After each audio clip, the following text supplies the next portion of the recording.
8 फेरों का 8वां वचन। स्वाति ने इसी साल शहर के कॉलेज से पढ़ाई पूरी की है और अब उसके लिए जगह जगह से रिश्ते आने लगे हैं। स्वाति से ज्यादा उसके रिश्तेदारों को उसकी शादी की चिंता है, इसीलिए जो भी स्वाति के घर आता वो किसी नए लड़के की खबर जरूर ले आता। अरे दीदी, ये फोटो देख के बताओ कैसा है। राहुल नाम है लड़के का, मेरी सहेली की बहन का बेटा है। अपनी स्वाति के साथ एकदम प्यारी जोड़ी लगेगी इसकी। जरा दिखाना, फोटो तो बढ़िया लग रहा है। कोई गलत आदत वादत तो नहीं है ना इसे? और कमाता कितना है? अरे कोई गलत आदत नहीं है दीदी, आप कहो तो एक मीटिंग करवा देती हूँ, फिर सब कुछ फाइनल कर लेना। हाँ, ये सही कह रही हो तुम। संडे को स्वाति के पापा भी घर पे ही रहेंगे। बुआ फिर वहां से चली जाती है और रात को स्वाति की माँ उससे कहती है, स्वाति बेटा, आज कमला बुआ ने एक लड़के की फोटो दिखाई है। संडे को वो लोग मिलने आ रहे हैं, तैयार होना तुम बेटा। अरे मम्मी, आप कहाँ कमला बुआ के चक्कर में आ जाती हो? अभी इतनी जल्दी कोई शादी वादी नहीं करनी है मुझे। अरे बेटा, अच्छा लड़का है, बुआ जानती है उसे अच्छे से।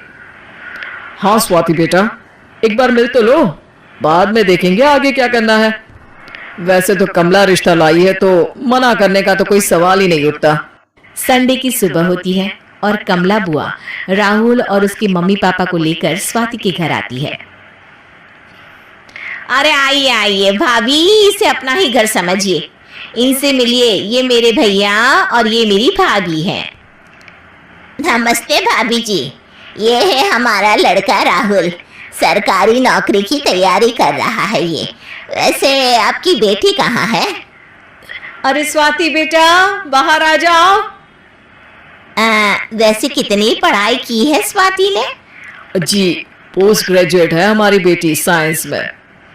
ये सब तो ठीक है, पर घर संभालना जानती है या नहीं?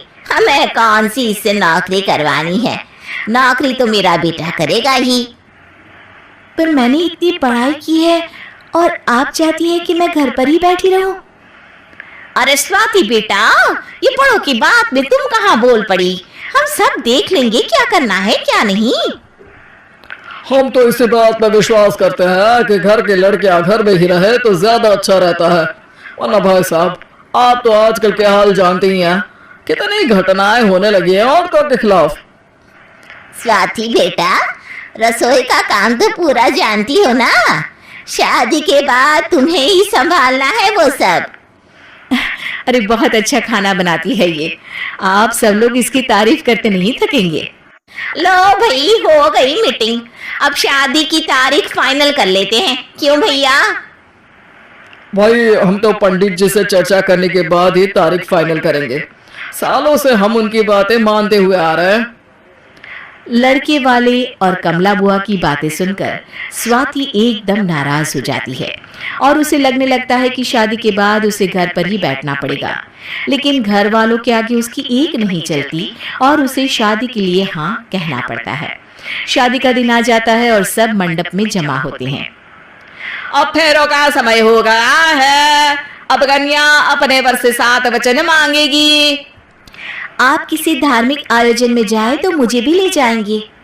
आप मेरे माता पिता का भी बराबरी से सम्मान करेंगे, हमेशा मेरा साथ निभाएंगे।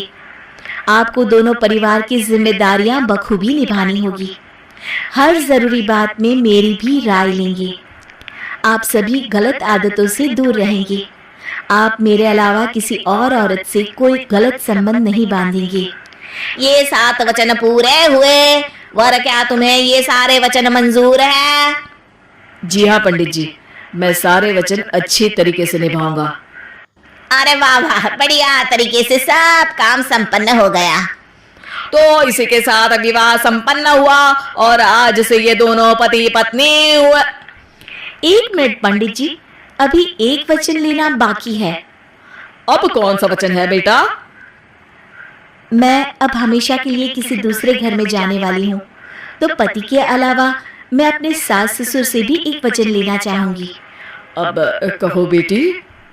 मैं ये चाहती हूँ कि मुझ पर किसी बात की कोई पाबंदी नहीं लगाई जाएगी। मुझे सब कुछ करने की आजादी होगी और मैं भी विश्वास दिलाती हूँ कि मैं एक अच्छी बहू बन के दिखाऊंगी।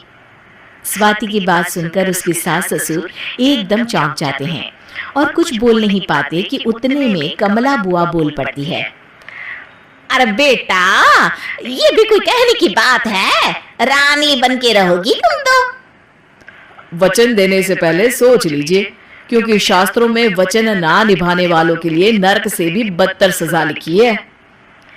स्वाति की चालाकी से वहां मौजूद सब लोग प्रभावित हो जाते हैं और लोगों में बदनामी ना हो जाए, इस कारण स्वाति के सास ससुर को उसे वचन देना पड़ता है। और कैसी अपशकुन वाली बातें कर रहे हैं आप पंडित जी? हमें मंजूर है बेटा तुम्हारी शर्त। स्वाति अपनी समझदारी से अपनी बात अपने ससुराल वालों से मनवा लेती है और खुशी खुशी राहुल से शादी कर लेती है। अब से हर शादी में मैं खुद 8 वचन दिलवाऊंगा। ओम मंगलम मंगलम मंगलम। मंगलम मंगलम।